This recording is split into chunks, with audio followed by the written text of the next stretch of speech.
Vous vous réveillez en sursaut au son des hurlements et du chaos. La fumée vous brûle les poumons. Des hommes s'affrontent à l'épée et à la lance à quelques mètres de vous. Le sang imbibe la terre sous vos doigts. Constantinople, 1453. Mais comment le savez-vous? Vous ne vous souvenez ni de votre nom, ni de la raison de votre présence ici.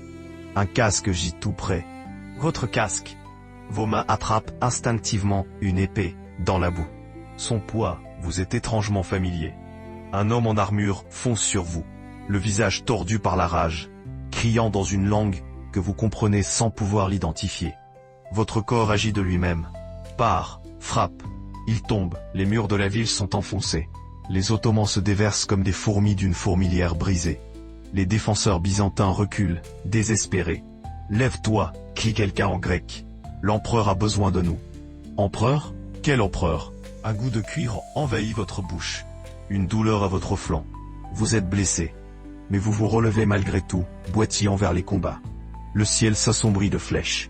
Un empire millénaire s'effondre autour de vous. Et quelque part au plus profond de vous, une voix murmure que ce n'est pas votre combat, ni votre époque, ni votre corps. Mais ce n'était que le début. Vous vous réveillez en sursaut, les oreilles résonnant des cris et du fracas du métal. La panique envahit vos veines. Constantinople, 1453. Mais comment le savez-vous?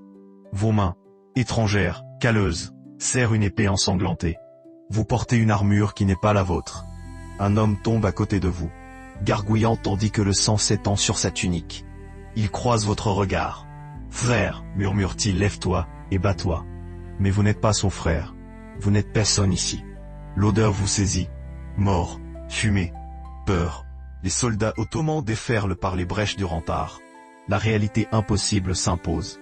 Vous êtes plongé au cœur du siège final de Constantinople. Votre corps agit avec une mémoire musculaire qui ne devrait pas être la vôtre. Vous parez un coup que vous n'avez même pas vu venir. Ce ne sont pas vos réflexes.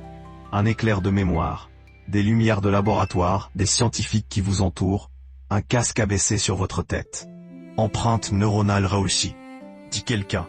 Une douleur fulgurante à votre flanc. Une flèche. Vous chancellez, tombant à genoux tandis que la bataille fait rage.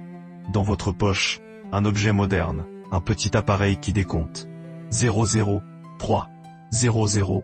Vous n'étiez pas censé rester ici, émet un bip. Votre vision se brise alors que la conscience commence à être transférée à nouveau. Mais ce n'était que le début.